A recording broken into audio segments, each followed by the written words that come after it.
রামনারায়ণ রাম। আমি সর্বপ্রথম ঠাকুর শ্রী শ্রী বালক ব্রহ্মচারী মহারাজের চরণে জানাই আমার শতকোটি প্রণাম এবং আপনাদের সকলকে জানাই বৈদিক অভিনন্দন। রামনারায়ণ রাম। এই বলে আমি আজকের তত্ত্ব ও আলোচনা শুরু করছি। বেদ শুধু মানুষের জন্য নয়, সমস্ত জীবজাতি, পশু পক্ষী, কীটপতঙ্গ সবার জন্যেই বেদ। পার্ট 2। বেদ বলেছে, সত্যিকারের সেবা করার জন্য যে এগিয়ে আসবে, আমার দেওয়া পৃথিবী তাকে সেবা করবে। আর যারা দলাদলি করবে, যারা সঞ্চয়কারী শোষক, তাদের সমাজ থেকে বিতাড়িত করতে হবে। আজ সমাজকে দলাদলির প্যাচে ঘিরে রেখেছে, সংস্কারের প্যাচে জড়িয়ে ধরেছে। বেদ বলেছে, সমাজে কেউ অনাহারে থাকবে না। নিজেদের মধ্যে যেমন প্রয়োজন ভিত্তিক সমবন্টন থাকবে, জীবজন্তুর জন্যও সমবন্টন করবে। স্থলে জলে যত জীবজন্তু আছে, তাদের আহারের জন্য ব্যবস্থা করো। একবার স্টিমারে করে গোয়ালন্দ যাচ্ছিলাম আমার ছেলেবেলায়। ভীষণ ঝড় উঠেছিল।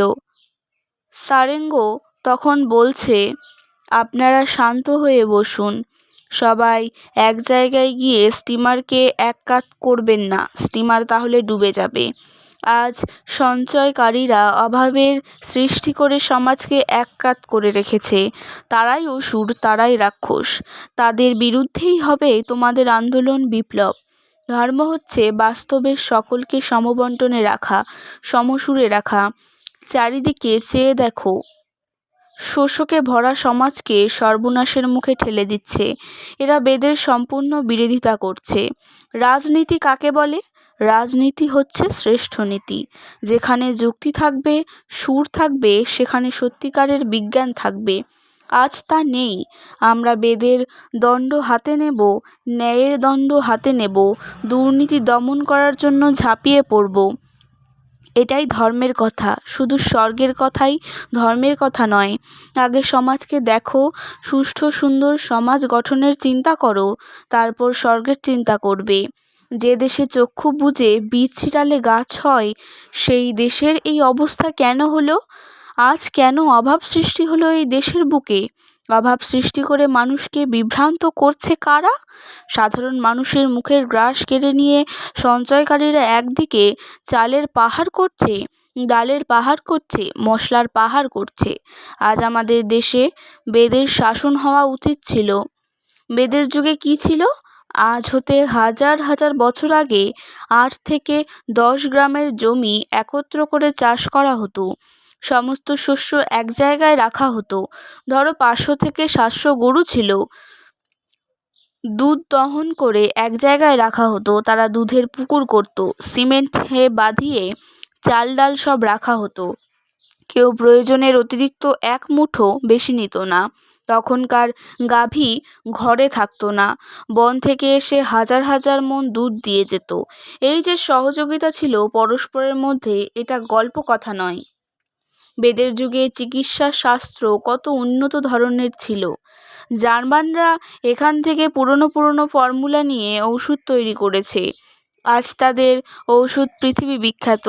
চাঁদে যাওয়ার ফর্মুলা এই বেদ হতে পেয়েছে। কত সাংঘাতিক সাংঘাতিক ওষুধ তৈরি করেছে, তারা কাজে লাগিয়েছে, আমরা তা করি না। বেদের যুগে যাগযজ্ঞের ব্যবস্থা কেন করা হয়েছিল? বলা হয়েছে, এই যজ্ঞের ঘৃতের যে ধোঁয়া, সেই ধোঁয়াতে মেঘের সৃষ্টি হয়ে বৃষ্টি হতো, তাতে বিষ নষ্ট হয়ে যেত। আর আজ এক শ্রেণীর সাধুগুরু সাধারণ মানুষেরা সেন্টিমেন্টের সুযোগ নিয়ে শনি রাহুর ভয় দেখিয়ে যাগযজ্ঞ, শান্তি ইত্যাদি করে ধর্মের নামে অর্থ উপার্জন করে চলেছে। এদের চেয়ে পকেটমার ভালো। তোমরা হও গুণের পূজারী, বেদের পূজারী। বেদ তোমাদের দিয়েছে জ্ঞান, বুদ্ধি, বিচার, বিবেক। এই সব দিয়ে সুন্দরভাবে সব ব্যবস্থা করতে বলেছে। সুন্দরভাবে সমাজ ব্যবস্থা গঠনের পর আর কি করতে বলেছে? দেবর্ষি বিষ্ণুকে বলছেন, প্রভু, সুন্দর সমাজ তৈরি হয়েছে, মানুষের মনে হিংসা রাগ কিছু নেই, কোনো অভাব অভিযোগ নেই। এখন তারা আরও কিছু চায়। বিষ্ণু, দেবর্ষি, তুমি যদি আজ্ঞাচক্র, সহস্রার বা মূলাধারের সাধনা করো, আপনি এর মর্মার্থ উপলব্ধি করবে। আকাশ হতে বয়ে চলেছে অগণিত সৃষ্টির ধারা। আকাশই বেদ, আকাশই কৃষ্ণ। আকাশ যার শেষ নাই, তাকে যদি একটা শব্দের মাধ্যমে, বিভিন্ন চক্রের মাধ্যমে স্মরণ করা যায়, তবে আপনি স্ফুরণ হবে। মহাপ্রভু কি করেছিলেন?